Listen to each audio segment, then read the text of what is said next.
did what? Why in the world didn't you talk to me first? You have been online looking at your dream home for months and months and months. One on the Water just popped up and you want to jump on it so you don't miss out because you think it is a screamer of a deal. Well, if you've ever heard the saying, if it sounds too good to be true, it probably is. This definitely applies to waterfront property. Look, the person selling this home is no dummy. How do you think they got to the same level you did? If you're gonna drop some serious dough on a waterfront property, the due diligence just looks different. Just like making mistakes on luxury cars can be very costly, it is the exact same scenario when it comes to luxury homes. Let's fill that time in that legacy home of yours with memories like these.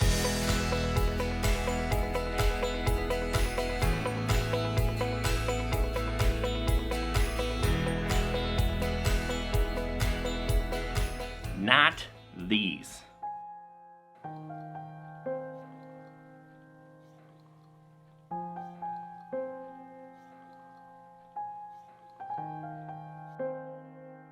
So stick with me to the end here because some of these are vitally important and some can cost you dearly. You might just consider this your ultimate guide to buying waterfront property. You have got to get those bulkheads inspected.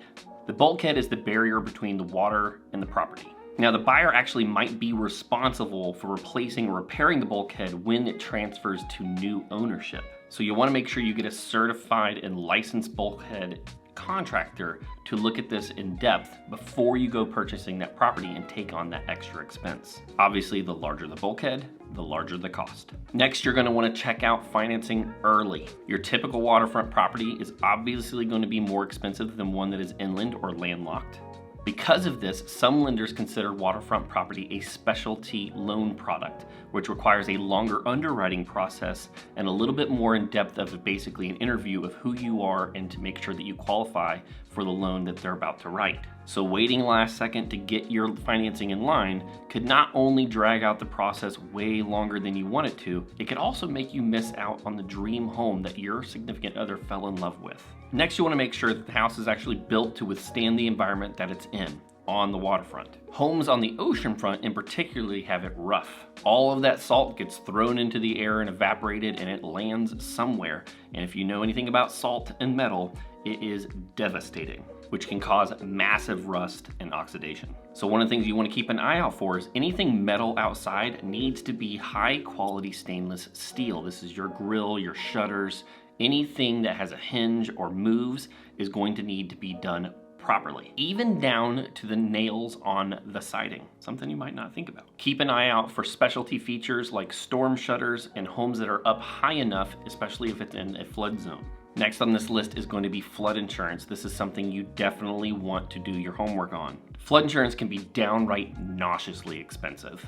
You should definitely contact a qualified and smart insurance provider to give you good advice on what you should get on the full extent of coverage and the right deductibles, sometimes even before making the offer on the property. Your real estate agent should know some great resources to be able to point you to in this process. This guy. Speaking of looking for real estate on the waterfront here in Virginia Beach, if we can help you and your family find that next legacy home or the property that you've been working so hard for, all of our contact information is down below. You can jump directly in our schedules with the link down in the description.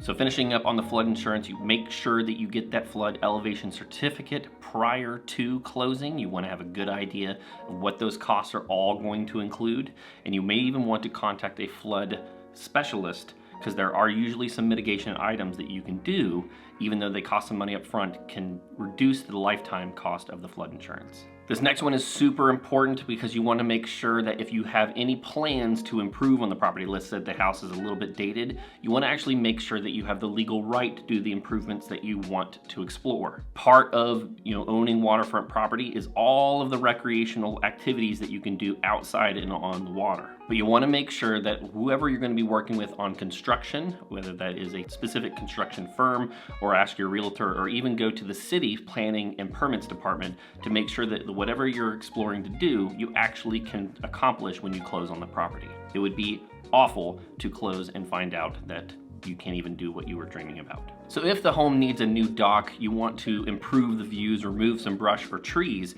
you're definitely going to want to make sure that you actually have the right to do that. There are preservation societies and acts out there that might limit what you have the ability to actually accomplish. Next is one you might not actually think about doing, and it's talking to the neighbors. Obviously, if someone has lived next door for a decade or two, they're going to be familiar with the local building ordinances, the waterfront, the ability to swim in the water, the boating, the deep water access, everything that comes along. And so I would highly recommend going and talking to the neighbors if you have the opportunity to. Now, a lot of times we take our creature comforts for granted, but we want to talk about utilities.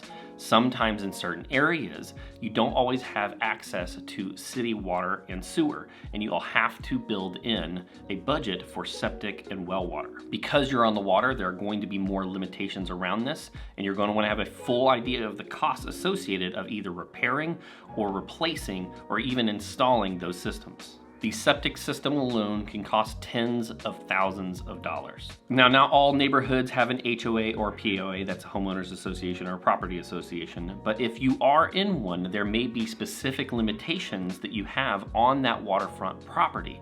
And it would again be very frustrating to go in there with a certain ideal of the lifestyle that you're going to be living out. Come to find out the association that you're going to be part of will not allow it. Now, this one on the list is super important because there's a variety of ownership styles to water rights on each property. The dock or the pier or even the shed that is out there on that property may have not been properly permitted, and you're going to want to check that prior to the close. If they close and a neighbor rats you out or some city official comes out to inspect, including the city assessor, and sees something and then double checks the tax record or the permitting office and sees that it's not on there, guess who's now responsible for removing it and replacing it and fixing anything that has to do with the preservation area? You are. Okay, so my top advice when looking at waterfront property is give yourself a long enough due diligence period to really dig into the details here. You're about to drop some serious coin on that dream home of yours, and you want to take the right steps in the right order. You've heard me say it once, I'm going to say it again. Proper planning prevents piss poor performance, and this definitely applies to million-dollar homes. You're going to want to consider the land as much as the property. It is easy to get distracted by Wolf and Sub-Zero appliances, fancy steam showers, and grand entrances, but you want to make sure that the property itself is going to allow the lifestyle that you're looking for. Now, this is one that I don't know if everybody would think about, but check the property at multiple times. This is multiple times a day and multiple times during the week. Your week vibe versus your weekend vibe on a property may be completely different. It might be a party area where there are people out on boats jamming it up. If that's the lifestyle you're looking for, well then great. But if it's not and you're looking for something quiet, man, you could have averted a huge mistake there. You're gonna wanna see that property in the different lights and shades of sunrise and sunset. That's probably the reason you're buying a waterfront property, is not just views of the water, but that gorgeous evening or morning view that you have been dreaming about your entire life. And then last on that list is actually watching what the tides do. How high do they come? What does it look like and smell like at low tide and at high tide? If you've got time for one more, this video might just be the one you're looking for.